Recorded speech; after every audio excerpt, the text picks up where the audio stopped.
오늘의 말씀은 신약성경 누가복음 11장 21절로부터 22절의 말씀입니다.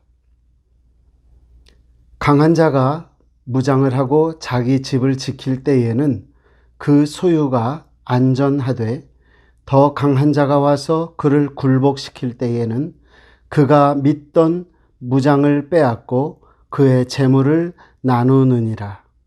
아멘. 할렐루야.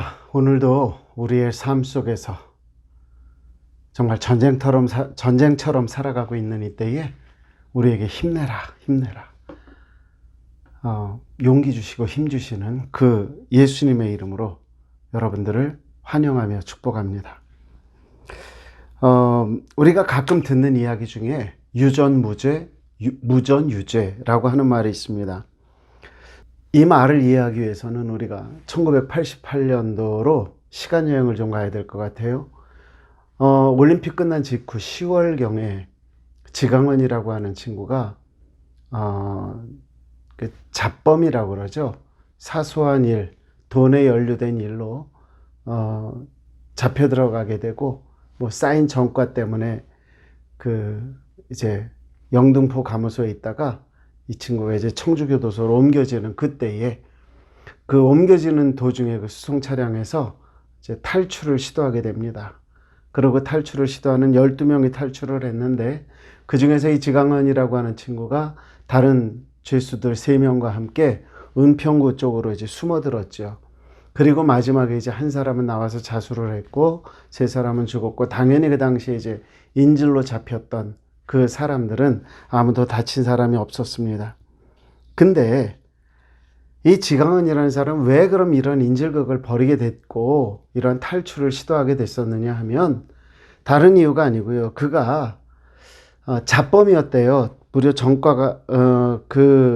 전과가 있었고, 그 다음에 남의 돈을 560만 원인가를 이제 훔쳤다고 그래요. 그러고 나서 그 560만 원을 훔친 것에 전과와 이렇게 이게 돼가지고 17년이라고 하는 징역형이 떨어진 겁니다. 그런데 이제 그때가 언제냐 하면, 전두환이라고 하는 분이 대통령직을 마치고 노무현이라고 하는 노태우라고 하는 사람이 이제 새로이 대통령이 됐잖아요. 그러면서 이제 쇄신이고 뭐고 이러면서, 그때 이제 전두환 씨의 그 동생이 되는 전경환 씨가 이제 잡혀 들어가게 됩니다. 그래가지고 그는 정말 560만 원이라는 이 액수에 비하면 정말 수백억 원에 달하는 그러한 금전적인 잘못을 저질렀는데, 전경환은 7년밖에 받질 않았고요. 결국에 그는 이제 3년 정도 있다가 노태우가 이제 말기가 되어 가니까 그때 이제 사면 조치를 하게 되고, 그런 속에서 이제 사회에 복귀를 하게 되었던 그런 일이 있는 그런 상황이 되었지요. 어쨌거나 그때에 나온 이야기 중에 하나가 바로, 돈이 있으면 있는 죄도 없는 죄가 되고, 돈이 없으면 없는 죄도 있는 죄가 된다. 그래서 무전유죄, 유전무죄라고 하는 말이 나왔던 건데요. 재미난 건 이것을 한국 사람들한테 조사를 이제 쭉 해봤나 봐요. 그랬더니 뭐라고 하느냐, 80%에 해당되는 사람들이 이 무전유죄, 유전무죄라고 하는 말을 거의 받아들이고 인정한다라는 거죠. 우리 한인 사회에는 아직까지는 그렇다라는 겁니다. 그냥 작은 힘을 짓밟는 어떤 강한 힘이 있다라고 하는 거고요. 그 강한 힘을, 더 강한 힘이 마음대로 컨트롤을 하더라. 잡범이라고 할 수 있었던 한 사람을 법이라고 하는 것이 확 눌렀어요. 그런데 이 법조차도 더 마음대로 움직이는 그 세력이 있더라 하는 거죠. 저는 오늘 말씀에서 그런 부분을 잠깐 봤어요. 연약한 육체로 주어진 현실 속에 살아가면서 우리는 날마다 정말 나쁜 마음 혹은 사악한 마음과 싸우면서 살아가지만, 그러나 현실이라는 그것 앞에서 때에 따라서는 죄인 줄 알면서도 그냥 넘어가고, 잘못인 줄 알면서도 행하는 그런 상황이 있습니다. 그런데 그것들에 대해서 한번 우리가 트집을 잡히면 어떻게 돼요? 그대로 끌려가잖아요. 끌려가는데 오늘 말씀대로 하면 어느 날 하나님께서 더 큰 능력으로 우리를 자유케 해주신다라고 하는 말씀이죠. 이 말씀을 시작하기 위해서 우리가 먼저 생각해 봐야 되는 것은 뭐냐면 사탄의 능력은 그럼 과연 어느 정도일까라고 하는 거죠. 여러분, 사탄의 능력이 어느 정도일까 한번 생각해 보신 적 있으세요? 그냥 막연하게, 그렇죠? 막연하게. 하지만 여러분들이 무시해도 될 만큼 과연 사탄의 힘은 작은 것일까요? 저는 오늘 말씀을 통해서 저와 여러분들이 가장 먼저 깨달아야 할 말씀 혹은 깨달아야 될 것, 그것이 있다면 뭐냐? 사탄은 우리의 생각보다 강하다라고 하는 겁니다. 많은 사람들이요, 어려서부터 신앙생활을 해서 그런지는 모르겠지만 귀신, 사탄, 악마 이런 거를 얘기하면 그냥 그런가 보다라고 생각들을 하시는 것 같아요.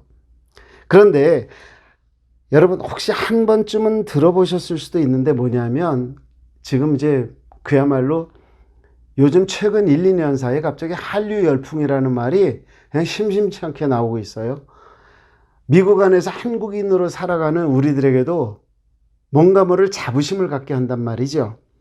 그런데 그 중에 하나가 문화 콘텐츠라는 사실을 아시나요? 복면가왕이라든지 이런 것들이 지금 미국에 와서 뭐 시즌 5, 시즌 6로 넘어갈 만큼의 대단한 활약을 이어가고 있지 않습니까?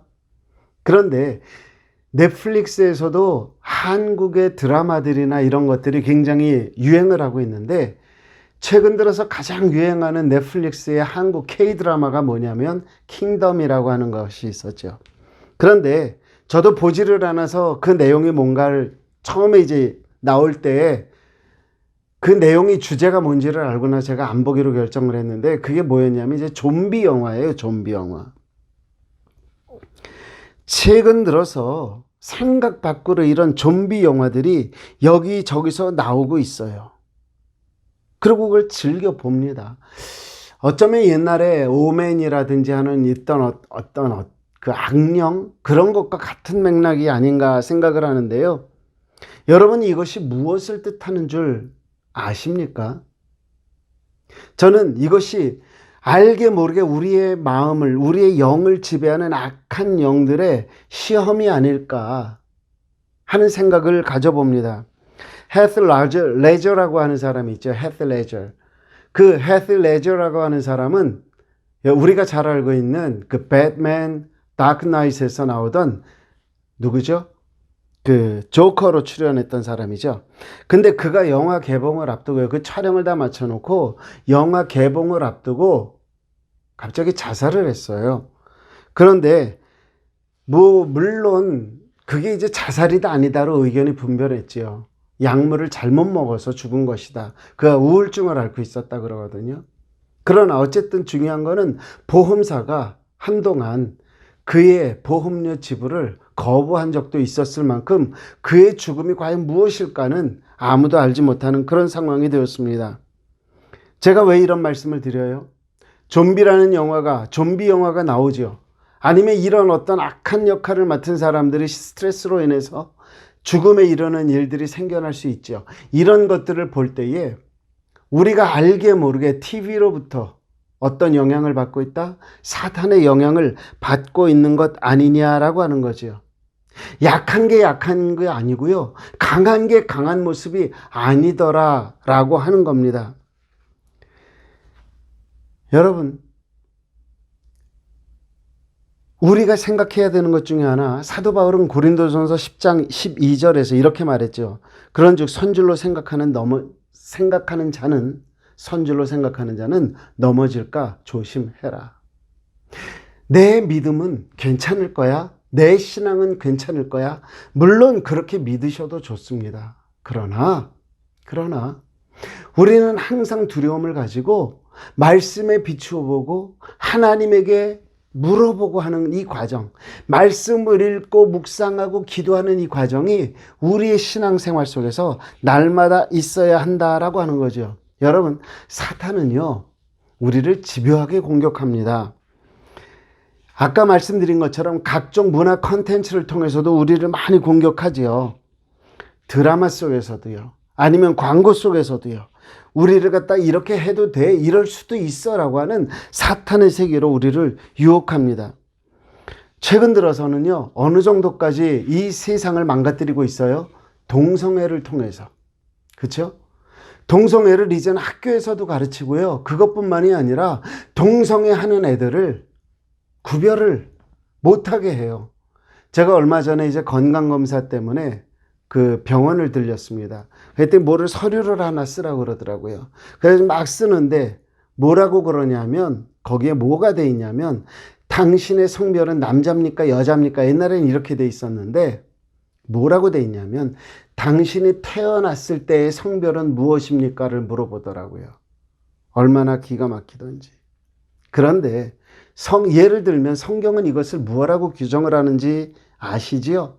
로마서 1장 27절에 보니까 그와 같이 남자들도 순리대로 여자 쓰기를 버리고 서로 향하여 음욕이 부릴 듯하며 남자가 남자와 더불어 부끄러운 일을 행하여 그들의 그릇됨에 상당한 보응을 그들 자신이 받았느니라. 그들의 그릇됨, 잘못됨이라고 표현을 하고 있어요. 즉 동성애는 잘못됐다라는 거죠. 구약 성경은 우리에게 이것에 대해서 더욱 강경하게 이야기를 하는데요. 레위기 20장 13절에 보니까 누구든지 여인과 동침하듯 남자와 동침하면 둘 다 가증한 일을 행함인즉 반드시 죽일지니 자기의 피가 자기에게로 돌아가리라. 지금 성경이 말하는 건 그거는 잘못된 일이요. 그거는 죽음에 이르는 일이다라고 이야기를 하는데 이제는 그거를 괜찮다고 하자라고 하는 세상에서 저와 여러분들이 살고 있는 거죠. 사탄은 이렇게 집요합니다. 사탄은 이렇게 강합니다. 세상을 바꿉니다. 옳은 것과 그런 것을 뒤집어 놓기도 합니다. 그러니까 어떻게 보면 사탄은 정말 그만한 능력이 있는 것 아닐까요? 그래서 감히 사탄이 예수님에게 이런 말도 하죠. 마태복음 4장 8절 이하에 예수님을 시험하실 때의 모습을 보면 마귀가 또 그를 데리고 지극히 높은 산으로 가서 천하 만국과 그 영광을 보여 이르되 만일 내게 엎드려 경배하면 이 모든 것을 내게 주리라. 이 천하 만물 모든 권세를 주겠다라고 할 정도의 힘이 있다라는 거죠. 그렇기 때문에 에베소서 2장 2절에서 사도 바울은 이런 말도 합니다. 그때의 너희는 그 가운데서 행하여 이 세상 풍조를 따르고 공중의 권세 잡은 자를 따랐으니 곧 지금 불순종의 아들들 가운데서 역사하는 영이라. 여러분, 이 세상에서 권세를 잡은 자가 있다는 거예요. 이 세상에 힘이 있는 자가 있다는 거예요. 누구라고요? 사탄이라고요. 그래서 그거를 뭐라고 얘기를 합니까? 불순종의 아들들 가운데서 역사하는 영이다. 이에 대해서 우리 주님은 뭐라고 말씀하십니까? 마태복음 10장 28절에서 몸은 죽여도 영혼은 능히 죽이지 못하는 자들을 두려워하지 말고 오직 몸과 영혼을 능히 지옥에 멸하실 수 있는 일을 두려워해라. 이 말씀이 무슨 말이죠? 우리 하나님이 사탄보다는 더 강하다. 그러나 이 말 속에는 사탄이 강하다는 말입니까? 강하지 않다는 말입니까? 사탄은 여전히 강해요. 그런데 그 사탄보다 더 강한 하나님을 우리가 믿는 것이다 라고 말을 하는 거죠. 제가 이런 말씀을 드리는 이유는요, 본문 말씀, 성경 말씀에서 찾아보면 사탄이 예수님을 시험했잖아요. 시험이 다 끝난 다음에 누가복음 4장 13절에 보면 이렇게 말합니다. 마귀가 모든 시험을 다 한 후에 얼마 동안 떠나니라. 포기했다고요? 포기하지 않았어요. 때를 기다리고 있더라는 거죠. 그런데 우리는 계속 세상에서 취해서 살아가고 있어요. 왜? 마귀의 두려움을 우리가 미처 깨닫지 못하기 때문 아니냐 하는 거죠. 그런 면에서 오늘 이 말씀을 주시는 예수님은 다른 것이 아니라 강한 자가 더 강한 자에게 빼앗길 것이다 라고 하는 이 말씀을 통해서 우리에게 주시고자 하는 메시지는 뭐겠느냐 하는 거죠. 내 영혼이 깨어있기를 원한다라고 하는 것 아닐까요? 베드로전서 5장 8절에 있는 말씀 보니까 사도 바울은 근신하라 깨어라 너희 대적 마귀가 우는 사자같이 두루다니며 삼킬 자를 찾는다. 우리가 깨어 있어야 된다라고 얘기를 하는 거예요. 왜? 사단은 우리를 계속해서 공격할 테니까. 그런 면에서 저와 여러분들이 분명히 알아야 될 것, 사단은 강합니다. 사탄은 집요합니다. 포기하지 않습니다. 하나님이 더 강해서 우리는 사탄을 이길 수 있어요, 없어요? 하나님의 능력으로 이길 수 있습니다. 그러나 우리가 사탄을 하나님의 능력을 빌어 이기기 위해서는 우리가 정말 하나님의 능력을 아무 때나 쓸 수 있는, 사탄을 대적해서 쓸 수 있는 그 힘을 사용할 수 있는 그 믿음이 우리에게 있는지를 돌아보아야 한다라고 하는 거죠. 다시 말씀드릴게요. 사탄은 강하다, 안 강하다? 우리가 생각하는 것보다 훨씬 강하다. 그럼 어떻게 해야지 이길 수 있다고요? 하나님의 능력을 힘입어야 이길 수 있다라고 하는 거죠. 자, 그러면 저와 여러분들이 한번 생각해 봐야 될 게 뭐냐? 오늘 본문 말씀으로 돌아가서 누가복음 11장 21절 말씀을 보면 강한 자가 무장을 하고 자기 집을 지킬 때에는 그 소유가 안전하다라고 했어요. 무슨 말이냐면요. 그 소유가 안전하고는 다른 이야기니까 빼놓고요. 그 강한 자가 자기 집을 지킨다 그랬어요. 자, 이 말씀은 우리에게 자기 집이라고 하는 표현을 사용하고 있는데요. 사탄은 강해요. 근데 그 강한 자가 무엇을 지키고 있다고요? 자기 집을 지키고 있다고요. 그래서 제가 두 번째로 말씀드리고 싶은 것은 뭐냐? 우리가 알아야 될 것, 우리가 돌아봐야 될 것, 우리가 반드시 깨달아야 될 것, 그게 뭐냐? 우리가 사는 집, 우리의 삶, 이것은 누구 소유인가 하는 겁니다. 말씀을 더 생각하기 전에 제가 한번 이런 질문을 해볼게요. 여러분들의 마음은 지금 누가 주관하고 있습니까? 여러분들의 마음 속에는 지금 누가 살고 있습니까? 정말 나는 하나님께 속한 사람입니까? 하나님을 우리는 빛이라 그랬고요. 사탄은 어둠이라 그랬어요. 그리고 성경은 분명히 뭐라고 그랬어요? 빛과 어둠이 같이 할 수 없다라고 얘기를 했어요. 그런데 나는 죄를 지어요. 그러면서도 뭐라고 얘기를 하는 줄 아세요? 하나님이 용서해 주실 거야. 물론 용서해 주시겠죠. 그러나 이것이 하나님 앞에서 죄가 됨을 알고 짓는 것은 도대체 하나님에게 속한 사람입니까? 아니면 악에 속한 사람입니까? 그나마 다행인 것은요, 사도 바울이 먼저 이런 고백을 했더라고요. 로마서 7장 21절에서 23절에 있는 말씀 보니까 그러므로 내가 한 법을 깨달았노니 곧 선을 행하기 원하는 나에게 악이 함께 있는 것이로다. 내 속사람으로는 하나님의 법을 즐거워하되 내 지체 속에서 한 다른 법이 내 마음의 법과 싸워 내 지체 속에 있는 죄의 법으로 나를 사로잡는 것을 보는도다. 사도 바울의 고백을 보면서요, 깜짝 놀랐죠. 다시 한번 생각하게 됐죠. 왜? 사도 바울 같은 사람도 자기 속에 있는 죄를 가지고 고민을 하고 걱정을 했잖아요. 그런데 우리는요, 사도 바울의 믿음과는 비교할 수도 없는 보잘것없는 믿음인데, 나는 당연히 하나님에게 속해 있다고 지나치게 자신하고 있는 것은 아닐까요? 세상의 삶에, 세상의 것에 내 마음을 빼앗기고 있는 자신을 바라보면서 과연 내가 어떻게 해야지 하나님에게 속한 성도의 모습으로 살아갈 수 있을까? 다시 한번 생각해 봤어요. 다시 한번 물을게요. 여러분들은 정말 하나님에게 속한 성도 맞습니까?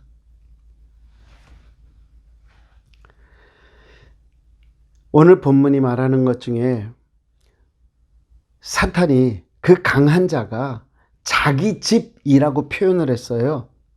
그 말은 뭐냐면 이 집이라고 하는 것이 저와 여러분들일진데 자기 집 그랬으니까 우리는 지금 현재 하나님에게 속해 있다, 아니면 사탄에게 속해 있다. 이것을 우리가 분명히 인식을 해야지 되지 않겠느냐라고 하는 거죠. 집에 대한 걸 다시 한번 설명을 해볼게요. 본문 뒤에 나오는 24절, 누가복음 11장 24절에 보면 더러운 귀신이 사람에게서 나갔을 때에 물 없는 곳으로 다니며 쉬기를 구하되 얻지 못하고 이에 이르되 내가 나온 내 집으로 돌아가리라 하고, 잘 보세요. 더러운 귀신이 사람에서 나갔다 그랬어요. 그런데 뒤에 뭐라 그래요? 내가 나온 내 집으로 돌아간다.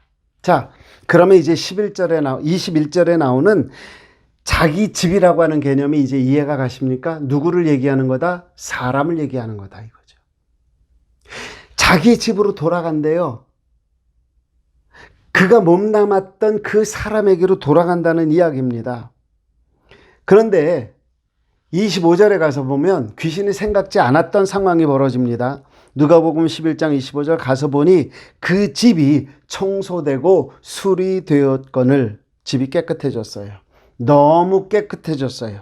그랬더니 귀신이 어떻게 생각을 하고 행동을 하느냐? 26절에 가서 보니까 이에 가서 저보다 더 악한 귀신 7을 데리고 들어가서 거하니 그 사람의 나중 형편이 전보다 더 심하게 됐다라고 표현을 합니다.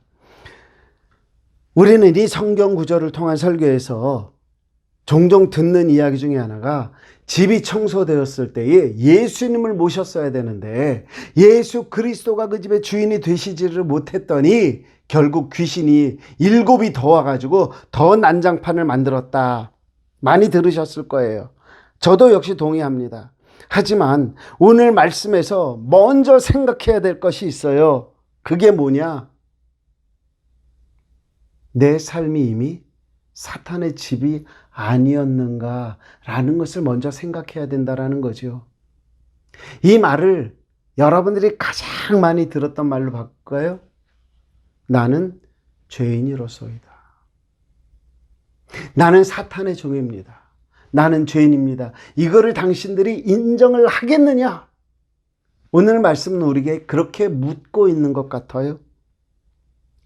언제부터 이 집이 사탄의 집이었습니까? 언제부터 저와 여러분이 사탄의 종이 되었습니까? 분명한 건 태어나면서부터 우리는 죽음을 향하여 길을 걷지 않습니까? 예수 그리스도를 만나지 않으면 우리는 살 방법이 없는 겁니다. 그러니까 우리는 언제부터 죄의 종이었다? 태어나면서부터 죄의 종이었다. 어떻게 그렇게 됐다고요? 아담의 피를 이어받았기 때문에 그럴 수밖에 없게 됐다. 우리가 그걸 무슨 죄라고 부른다? 원죄라고 부른다. 자, 그러면 제가 이렇게 물어보죠. 그러면 어떻게 해야 이제 내가 내 집을 치우고 내가 그리스도를 모신 삶으로 갈 수 있겠느냐? 내가 어떻게 해야지 이후로부터는 그리스도에게 속한 삶을 살아낼 수 있겠느냐라고 하는 건데요. 저와 여러분들이 먼저 인정해야 되는 거는 뭐죠? 예수님이, 하나님이 사탄보다는 더 강한 분이다라는 걸 인정해야 되겠죠. 내가 이전에는 사탄에게 속했지만 내가 이제부터 그리스도에게 속하기 위해서는 어떻게 해야 돼요? 내가 그분을 인정을 해야 돼요. 사도 요한은요, 계시록에서 예수 그리스도의 강함에 대하여 이런 표현을 합니다. 요한계시록 20장 1절부터 3절에 있는 말씀 보니까 또 내가 보매 천사가 무저갱의 열쇠와 큰 사슬을 그의 손에 가지고 하늘로부터 내려와서 용을 잡으니 곧 옛 뱀이요 마귀요 사탄이라 잡아서 1000년 동안 결박하여 무저갱에 던져 넣어 잠그고 그 위에 인봉하여, 한마디로 마귀를 잡아서 넣었다는 거잖아요. 예수님의 능력은 그 정도예요. 하나님의 힘은 그 정도라는 거죠. 마귀요 사탄을 잡아서 1000년 동안 결박하여 무저갱에 던질 수 있는 분, 그분이 바로 우리가 믿는 예수님이다 라고 하는 거죠. 따라서 우리는 당연하게 알아야 돼요. 뭐다? 예수님이 사탄보다 더 강하다. 자, 우리가 예수 그리스도가 사탄보다 더 강하다고 한다면은요, 이젠 강한 자보다 더 강한 예수님이 내 삶 속에서 내 삶과 더불어 살아가게 해드려야죠. 내 모든 것들을 사탄과 싸워서 이길 수 있는 힘을 내 삶을 통해서 공급하실 수 있게 해야 되지 않겠습니까? 그것에 대해서 바울 사도는 갈라디아서 2장 20절에 이렇게 말하지요. 내가 그리스도와 함께 십자가에 못 박혔나니 그런즉 이제는 내가 사는 것이 아니요 오직 내 안에 그리스도께서 사시는 것이라. 이제 내가 육체 가운데 사는 것은 나를 사랑하사 나를 위하여 자기 자신을 버리신 하나님의 아들을 믿는 믿음 안에서 사는 것이라. 여기서 나라고 하는 에고, 나, 자아가 죽어야 그리스도가 살아날 수 있다라고 말을 하는 겁니다. 저는 귀신이 내 집이라고 표현하는 것을 보면서 우리가 집을 청소하는 것을 한번 생각해 보았습니다. 자, 집 청소할 때 어떻게 하죠? 다 끄집어내요. 그 다음에 필요한 것, 필요 없는 것 딱 갈라내죠. 필요 없는 것, 안 쓸 것, 그건 어떻게 해요? 버릴 준비를 합니다. 그리고 다 챙깁니다. 그 다음에 어떻게 해요? 필요한 것들은 추가로 구합니다. 버릴 거는 버려야 되는 거죠. 우리가 예수 그리스도를 우리의 삶으로 모셔드리려면 어떻게 해야 돼요? 청소해야 돼요. 버릴 건 버려야 된다라고 하는 거지요. 이 질문을 우리가 해야 되는 이유는 뭐냐? 이 질문을 해야 되는 이유. 그거는요, 정말 내가 그리스도에게 속한 자인가를 확신하기 위해서 그래요. 확신보다는 확인이 맞겠죠. 확인한 후에 그거에 대한 분명한 믿음을 가지는 것. 이것이 확신이겠죠. 다시 한번 묻습니다. 여러분들은 그리스도가 여러분들의 삶 속에 분명히 계십니까? 계신다면 갈라디아서 2장 20절의 사도 바울의 고백처럼 우리의 삶을 통해서 누가 나타나야 돼요? 그리스도가 나타나야 돼요. 다시 묻습니다. 여러분들의 삶에서 정말 그리스도가 여러분과 함께 하신다면 내 삶에서 그리스도가 나타나고 계십니다라고 자신 있게 말씀하실 수 있습니까? 저는 이런 생각을 해봤어요. 그리스도가 우리의 삶에 나타나기 위해서는 우리가 무엇을 깨달아야 될까? 주님의 생각이 뭔지, 주님의 마음이 뭔지 알아야 되지 않을까요? 예를 들면 이런 거죠. 에베소서 1장 22절에 보면요. 또 만물을 그의 발 아래 복종하게 하시고 그를 만물 위에 교회의 머리로 삼으셨다. 이렇게 표현하잖아요. 무슨 말이냐면 그리스도의 생각을 내가 나의 생각처럼 하기 위해서는요, 그리스도의 머리 되심에 대해서 인정을 해야죠. 그렇기 때문에 골로새서 1장 18절에서 또 다른 말로 이렇게 표현합니다. 그는 몸인 교회의 머리시라. 그가 근본이시요 죽은 자들 가운데서 먼저 나신 이시니 이는 친히 만물의 으뜸이 되려 하시며. 여러분, 교회의 머리라고 그랬잖아요. 여러분, 교회가 헬란 말로 뭔지는 많이 들으셨죠? 에클레시아라고 그러죠. 에클레시아가 무슨 뜻인지는 아시나요? 부름을 받고 나온 사람들이에요. 다시요. 부름받아 나온 사람들. 영어로 하면요, 어떻게 되냐면 the people, 사람들. who called out, 불러냄을 받은 사람들. 이것이 교회예요. 그러니까 교회는 건물이 아니라 뭐다? 사람이다. 하나님은 사람의 머리가 되기를 원하신다고요. 그렇기 때문에 교회의 머리가 예수 그리스도다라고 말을 하는 거죠. 머리가 없으면요, 몸뚱아리가 있어도 살 수가 없어요. 물론 몸뚱아리 없는 머리도 살 수 없겠지요. 그러나 만약에 머리가 없다고 하면 그 사람은 살아있어도 아무것도 할 수가 없는 사람인 것과 똑같다라고 하는 거죠. 그러면 주님께서 내 삶의 주인이 되셨다라는 얘기는 뭐죠? 다시 반복되지만 주님처럼 생각하고 주님처럼 행동하는 것, 그것이 진정으로 예수 그리스도가 나의 주인 되심을 인정하는 것 아니겠느냐라는 거죠. 내가 예수님께서 내 삶의 주관자가 되기를 원하지 않는 순간에 어떻게 되는 것이다? 사탄이 이거 내 집이야 비켜 라고 우길 수 있게 만드는 틈을 주는 것과 동일한 것이다 라는 거죠. 사실 쉽지 않아요.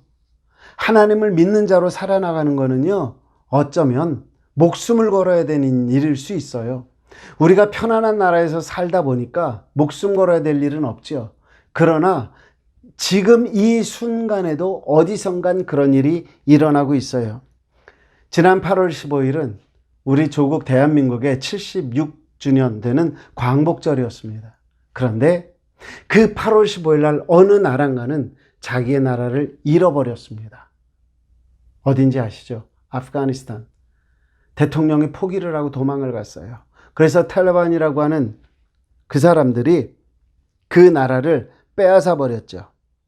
그러면 탈레반이라고 하는 이 사람들이 그 나라를 점령하면서 지금 무슨 일을 하고 있는 줄 아십니까?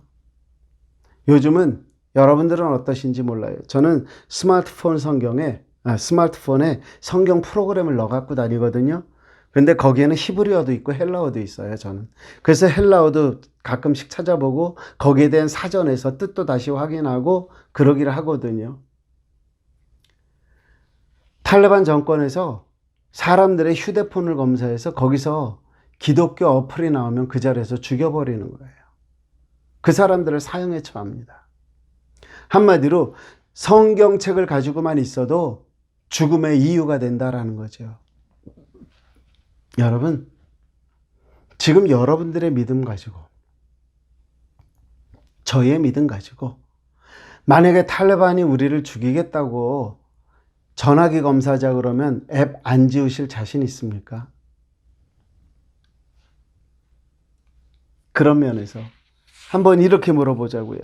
예수님이라면 지우실까요? 안 지우실까요? 이게 우리의 현 주소 아닐까요? 어떤 것이 옳은 결론인지 저는 모르겠습니다. 그렇기 때문에 떠오르는 성경 구절이 있더라고요. 마태복음 10장 16절에 있는 말씀. 보라 내가 너희를 보냄이 양을 이리 가운데로 보낸 것 같도다. 그러므로 너희는 뱀같이 지혜롭고 비둘기같이 순결해라. 비둘기 같은 순결이 없는 뱀 같은 지혜로움은 사악함입니다.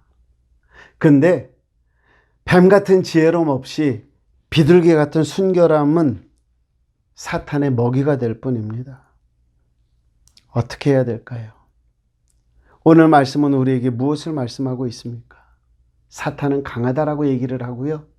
그 사탄이 우리를 너는 내 거라고 찜쪘다는 얘기예요. 그런데 내가 여기서 살아나기 위한 방법은 뭐죠? 사탄보다 더 강한 하나님을 의지하고 하나님을 믿고 하나님을 받아들이고 하나님이 원하시는 일을 하고 하나님이 원하시는 그리스도의 생각을 우리가 갖고 살아가는 것 아니겠느냐 하는 거죠. 오늘 주님은 이 말씀을 통해서 우리에게 이렇게 물으시는 거예요. 너의 삶은 누구에게 속해 있느냐? 너의 인생의 주인은 누구이냐? 돌아보아라. 그리고 결단해라. 한 가지만 더 말씀드릴게요. 마지막으로요. 우리의 희망 되신 예수 그리스도는요. 우리를 사탄에게서 빼앗으신다고 말씀합니다. 42절 말씀 볼게요. 22절 말씀입니다.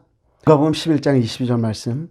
더 강한 자가 와서 그를 굴복시킬 때에는 그가 믿던 무장을 빼앗고 그의 재물을 나누느니라.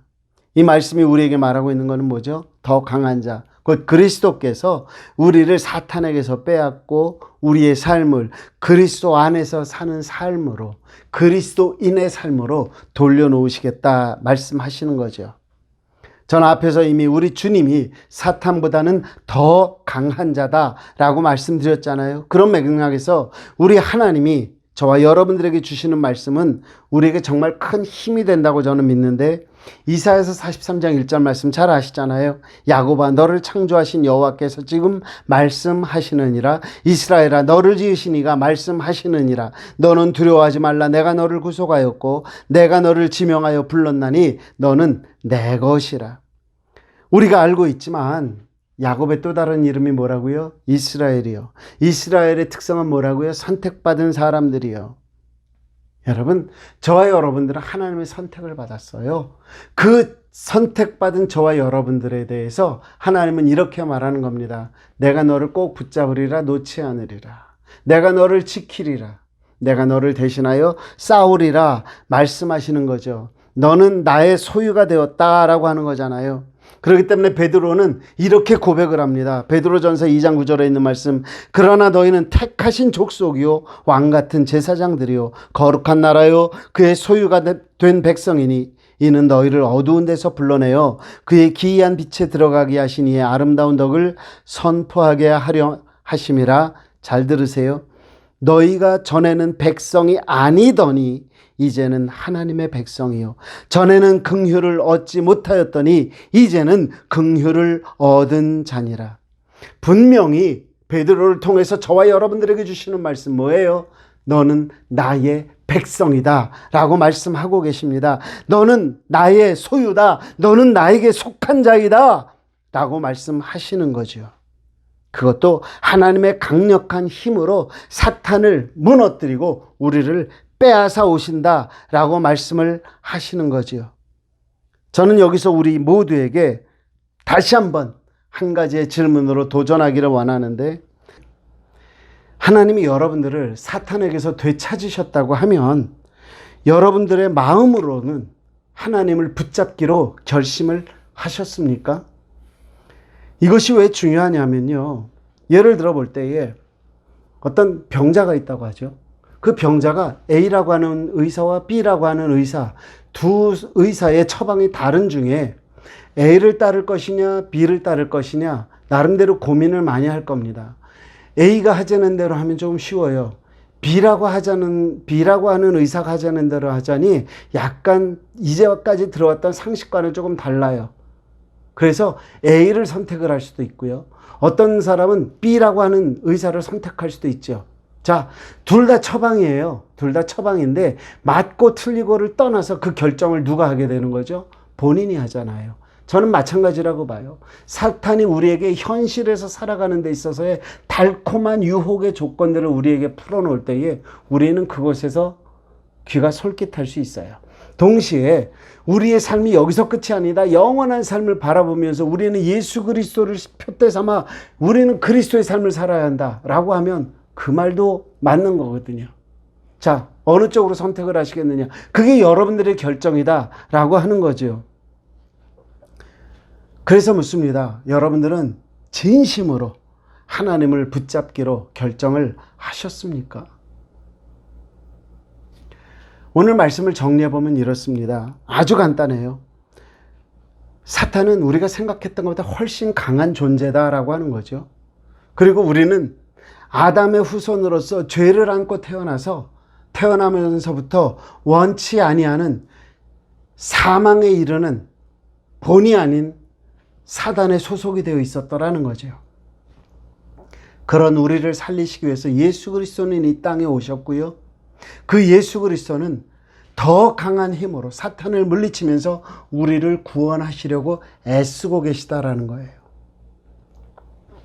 그 예수 그리스도를 붙잡고 예수 그리스도에게로 나가고자 하는 그 결단은 누구만 할 수 있다? 바로 나만 할 수 있다라고 하는 거죠. 그래서 이렇게 생각해 보아야 하는 겁니다. 강한 사탄의 힘이 두려워서 붙잡혀 계시겠습니까? 아니면 더욱 강한 그리스도에게 붙잡혀서 그 악한 사탄을 향하여 소리치며 꾸짖으며 저항하며 이기며 그리스도의 삶으로 따라 나서시겠습니까? 저는 오늘 말씀을 통해서 우리 모두가 앞으로는 주님께 의지함으로 내 삶을 지배하려던 사탄에게서 벗어나서 하나님의 자녀로 사탄에게 호령하며 꾸짖으며 살아가는 하나님의 자녀가 될 수 있게 되기를 주님의 이름으로 축복합니다. 그렇게 하루하루를 살아가며 하나님께 영광을 올려드리는 예수 그리스도로 말미암아 승리하는 하나님의 자녀 되시기를 다시 한번 진심으로 주님의 이름으로 축복합니다. 기도할까요? 좋으신 아버지, 사탄보다 더 강하신 예수 그리스도를 내 삶에 모셔드리고 그 예수 그리스도의 원하는 것을 생각하고 예수 그리스도처럼 살아가면서 악과 싸워 이기게 하시고 사탄을 물리치게 하시며 승리의 면류관을 주시겠다고 약속하신 저 천국을 향하여 한 걸음 한 걸음 승리의 발걸음을 내딛는 우리 모두가 될 수 있도록 하나님 축복하여 주옵소서. 감사합니다. 예수님 이름으로 기도드립니다. 아멘. 이번 한 주간 사탄보다 더 강하신 하나님의 손에 붙잡혀 승리하는 하나님의 성도들, 자녀들 되시기를 주님의 이름으로 축복합니다.